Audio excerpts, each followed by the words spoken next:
Welcome back, everybody. We'll continue with a little bit a topic of our own. We'll have Maria talking about our ACL reporting and return to play protocols. And this is a nice example of how Kinduct and Xsens are becoming more and more one Movella product. Maria will demonstrate how our return to play protocol works based on the measurements of our IMU sensors. I would like to give the word to Maria, and thank you, Maria, for joining us. Welcome, everyone, and thank you, Rick, for the introduction. So, as Rick said, today I will present one of the most recent projects that we are working on in the INB team, the Innovation and New Business Department in Xsens. And this project is about how to integrate different products of Movella, such as the Xsens sensors as well as Kinduct platform, to guide patients throughout an optimized rehabilitation treatment. Especially, we will focus on the ACL injuries, but also can be applied to any knee injuries, and the same workflow can be applied to multiple types of injuries. But we started with a practical example, so all of you hopefully can relate well and can understand very well the process. So we start by capturing the movement with our motion capture solutions. So our Xsens systems can be worn in a body up to 18 sensors.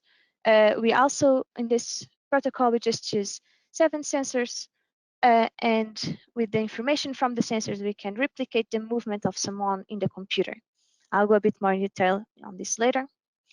This because all our sensors are wireless, and we just require the station that is connected to the computer to capture the data. We can capture this data anywhere. We can capture it in a clinic, we can capture it in a field, or even at home. Then we developed user-friendly reports which can display all the relevant parameters that facilitate analysis of the different exercises. And these parameters can give objective information about the progress of the rehabilitation treatment, as well as how ready the patient is to go back to play, or also the risk for re-injury on the knee or on the site where the injury was. And finally, we integrate these reports into the Kinduct Athlete Management Platform. So this platform allows to track the patient over time, but also allows to track patients of a whole team or even the whole football team with a special divisions for the patients that are being followed on a special treatment. And this platform allows to gather not only our reports, because we currently integrated with Kinduct, but also daily questionnaires, training plans, medical history. So all the relevant data of the patient can be acquired and stored in this platform, which becomes much easier access and much easier to integrate with all the different information that we get from the different devices. But going into more detail into the application itself, I want to show this small video for who doesn't know exactly what an ACL is. It stands for the anterior cruciate ligament. It's located in the knee and can easily break due to over-rotation or overextension on the knee. So this type of movements happen quite commonly in football, in ski, or for example in rugby, as well as in other sports. And the injury happens a lot, so you can see there's about 70 per 1,000 injuries per 1,000 per people. This ends up to be 5.5 million people per year that suffer from ACL injuries. And the rehabilitation protocol of such injury is quite extensive. It takes about 9 months to fully rehabilitate a person with ACL injury. And after the first injury, it's quite common to happen a second re-injury on the same knee or even on a collateral knee. And around 4 people, more or less, are practitioners, especially when we talk about elite sports. We might think about the physiotherapists, but also the doctors, the coaches, the athletes themselves.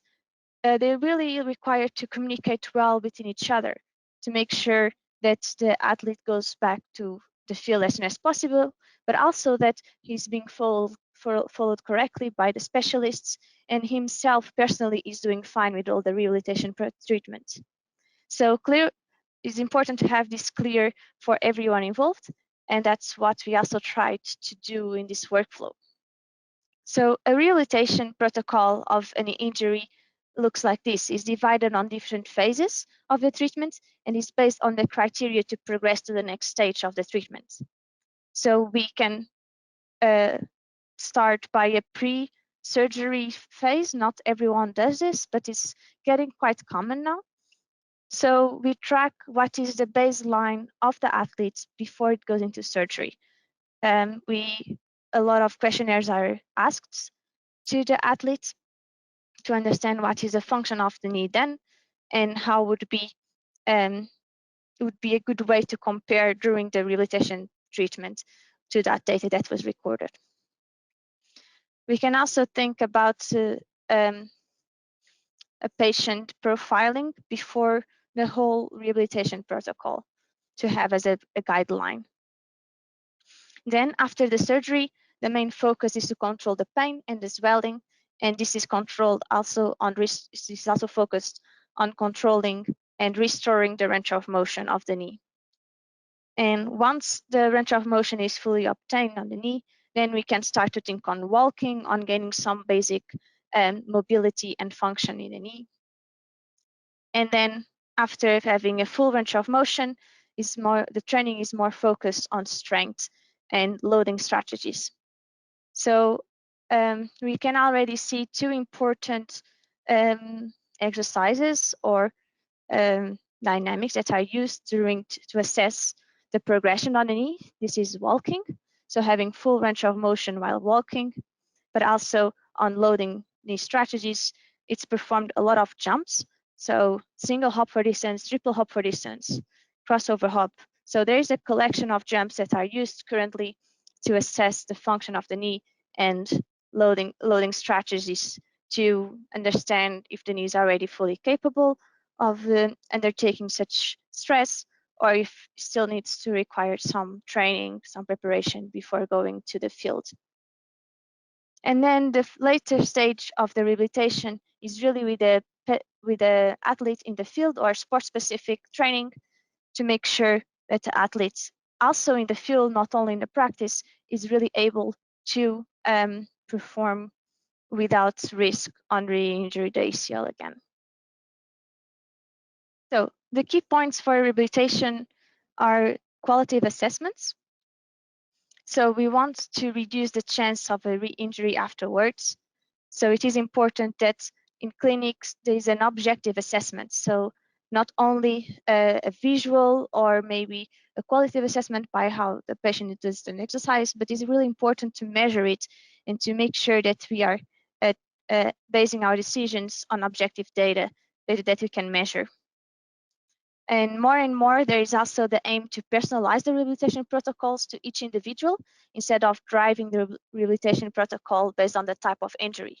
So for example, if the ACL most of the times follows a certain number of exercises or type of exercises to do, maybe it's important to also personalize it according to the person, depending if it also has some other issues on different joints. So it's really important to measure it correctly and at a global level, not only at the knee level.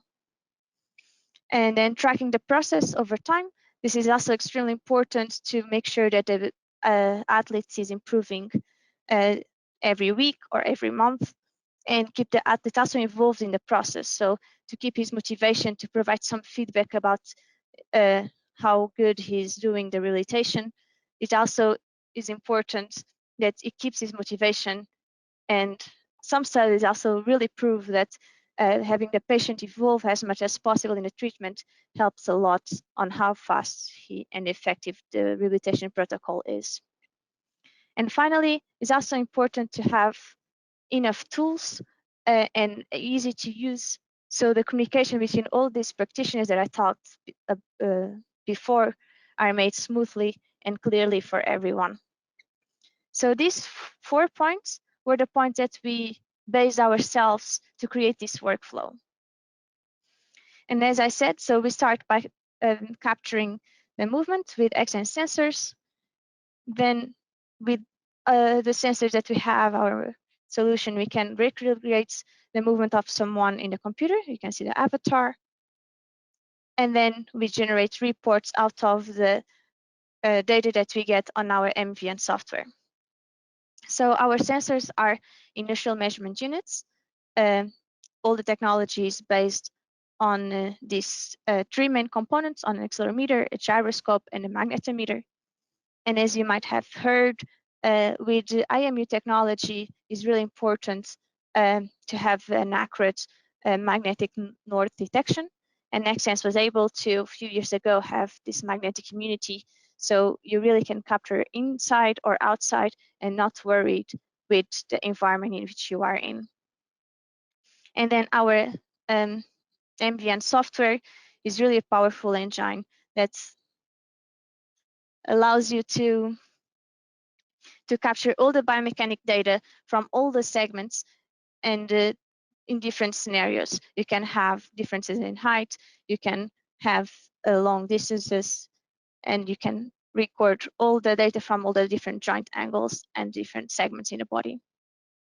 And then afterwards, because in MVN software we have a lot of data, but sometimes very difficult to interpret that whole data, we create some reports on our motion cloud, and these reports are easy to view, easy to compare between patients or within a same patient within different treatments, and can be also exported into PDF if you then want to attach it to your patient file. So now I will let you with a small video so you can clearly see this workflow that I just explained.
In the video is very clear the different phases, so the setting up of the system is very easy. You can use just 8 sensors, so that's what we recommend for all this workflow, just lower body plus sternum, since we are not really interested on the movement of the arms. The sternum is really nice to see how the trunk displays, also for the center of mass estimation improvement. So you can set up the system in like 3 minutes. The calibration is also an improved calibration, is very quick currently, and then you can record anywhere. And as you could see also in the video, you have the comparison between the 2 gate reports, and you can send your recording directly from the software to the motion cloud in 1 click. So I wanted to show first this video of gate, because as I explained before, in this different stages of the rehabilitation protocol, gait is also very important before you go into the jumps. So what is normally the goal in a rehabilitation protocol, especially on ACL injuries, is to regain full range of motion while walking. As you can see in this image, the difference between the orange line and the blue line is before 1 week of the surgery, and the blue line is after the rehabilitation protocol. So there's clearly seen that there's a plateau on the red line, so the knee did not gain really full range of motion, and it's something that we should really aim to have at the early stages of the rehabilitation protocol to make sure that the knee is fully rehabilitated to go into the field. So assuming that the patient performed all gait and is ready to go into jumps, we also created a report, as you saw the example of the gait report, but for these 9 exercises. So a report separately for each of them. So we covered all the jumps that normally are done on knee injuries and rehabilitation for knee injuries. And you just need to do the same workflow as was shown in the video.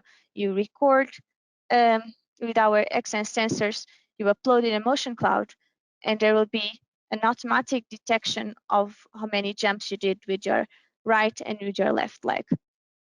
And then you are still under the power of selecting which jumps you want to include in your assessment. If there was any outlier that you'd like to exclude, then you are allowed to do that. And I want to give the example for the drop vertical jump. So this jump, you start on a box and you let yourself go forwards and you jump up to view on the front. So normally how these jumps are assessed is really recording the video and then stop the video in each part to try to measure what were the joint angles at initial contact, at the jump height. And it's really difficult, it's a very time consuming to study all these jumps without video recordings. And we try to optimize this process by creating these automatic reports. So the jumps are automatically detected, and you can have the time curves for each of the jumps, for each of the legs. And in this case, we are seeing the hip angle, but we also can show the knee angle, the ankle, or the center of mass position, velocity, and acceleration. And for who is more familiar with the drop vertical jump, we also calculate a LES score. This is a score that is composed of 13 different points. And these 13 different points are based on the biomechanics of the jump. So what was, for example, the knee flexion angle at initial contact and the knee abduction angle. And we automatically estimate that, which normally is very intensive work to do manually. And before the main page with the time curves, we also show a summary page, which provides a clear first view of which joints are the wrong or which joints might be more in risk to develop an ACL or that require a bit more further look into. And the values that we show here in the red, green, or blue or yellow are based on literature. So we are still adapting exactly which values, which color should we have there, but at the moment, just a guideline to understand what will be of interest to look further. So after we have these reports, we want to work closely with Kinduct. We now can also upload the reports into the Kinduct platform. So we can have the Xsens reports as exactly an assessment tool for a certain injury, as well as there is, for example, an XR that you do when you have a broken bone. Then it will be possible to do an Xsens assessment to understand where the differences between your different limbs are. And you attach this to the patient file and together with any other files, and you can track it over time. And we also connected with the app. So in the app, as you can know, you can have your exercises, on your practitioner app, you can follow how your patient is doing and have a patient score for how far in the rehabilitation he is. So what we try to do in this project is to find a way within Kinduct that we can clearly see the different stages of the treatment where someone in an ACL rehabilitation protocol is. And we use different features on the Kinduct website that allows us to do this. So first, to manage the patient via the athlete management system. So we have all the information of each patient, there, the training physiology, the Xsens reports. We also have a medical history, so we can track together with the doctors how far away the checkups are, when they are done, when the surgery is done, and what is the feedback of the doctors. Then we also have a workout builder. This allows us to create training specific programs for ACL, and depending on the phases of the treatment in which the patient is. Data integration, in this case, we use mostly Xsens. The reporting together with the questionnaires that we can send via the apps, for example, or via email to the patient so they can fill up at home. We created a reporting based on those answers from the patients. I know that this is a lot of data, and to summarize all this, we created a very clear view within the patient file to show how well the patient is doing over time. So with all that information that I talked before, we can gather it in a single view in the patient page. So for each patient, you would have this first page that you see now, and we recreated the different phases of the treatment there. And as you can see, each phase of the treatment has a certain criteria that we would like the patient to meet before it goes to the next phase. So our patient now is in phase 3 at 38% of the phase, so almost halfway. And we can see that phase 1 and phase 2 were fully completed. And the data that we import into this criteria are, for example, full knee extension that we gather from the Xsens reports, but also to control pain and swelling that we receive from the patient questionnaires that is sent by email or by phone, but also could be how they perform a certain exercise, and it's also here, as well as some medical history.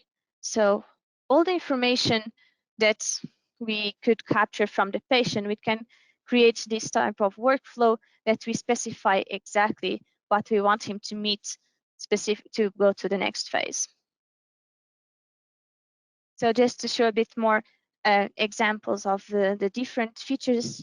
So for the training plans, we categorize the different exercises within libraries. So for example, the ACL phase 1, specific exercises for each phase.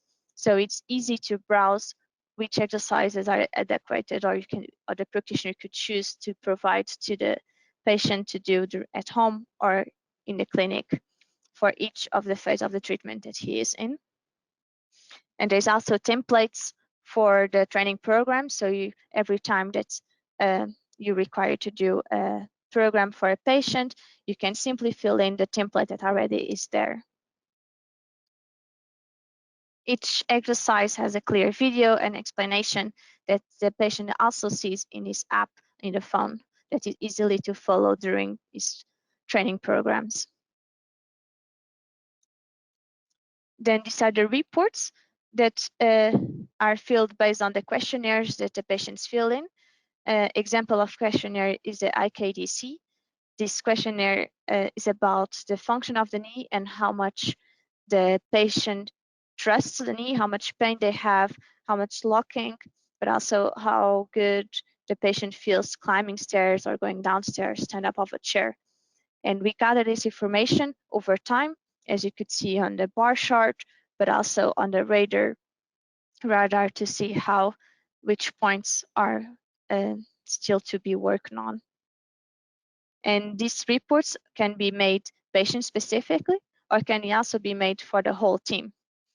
And they are based on gadgets, so you can easily create your own or adapt any template report that is already there. And finally, in an app, we use it to show training programs on the phone, so the patient can see that on that day he has a certain training plan to do.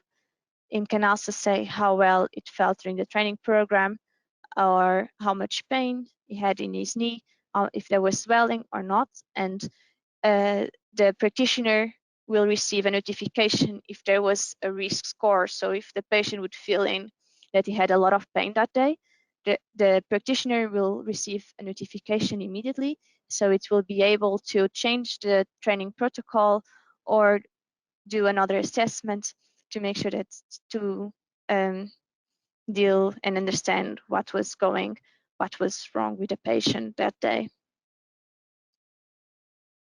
And the other app is the practitioner app. So since we also have an app for the patient, but we also created one for the practitioner that might be easier to just track each patient over time or daily instead of needing to open the computer. And there is the compliance score. This provides a score for how compliant the patient is, so how often he's doing his training programs, how often he's filling up these questionnaires, and how much pain he has in general. So to summarize what I have said so far, so this whole workflow that I just showed you, we aim to provide a better decision, a more objective information that can allow better decision making and quantitative assessments for practitioners, and as well a clear overview and transparent communication for the athletes for the whole rehabilitation protocol, hopefully improving their motivation to keep them involved in the process and to make the process to keep it effective, and allow all this by tools that can be shared within different people involved in the process by phone apps, but computers, and as well as Xsens sensors. For all this project, we had different parties involved. We worked with different universities, and we developed this rehabilitation protocol close with the ProF, since they are a physiotherapy center close by us, and they help us to define exactly what were the different criteria they used, and to define what were the different phases of the treatment, understand better the clinical side of our rehabilitation protocol. And this presentation, I just like to finish with the next event that we have coming. We have the Biomechanics Challenge coming in between the 21st of April and the 19th of May. So it's a challenge for everyone that is interested in biomechanics to join, especially students. So if you have good contacts and if you're more interested in knowing more about us and get involved into a real case with Xsens, just find more information on our website. And I would like to say thank you to everyone. Then we'll go to our next speaker in about half an hour, which is Cassie McCall, Yota Racing Motorsport. Yota is currently with their cars underway in Imola, Italy. So Cassie will be joining us from there. Really happy to have her. She uses technology to improve their pit stops. Their Yota's renowned for good pit stops and using the latest technology to improve it. And that will be Cassie's topic. So hope to see you all in half an hour. Thank you.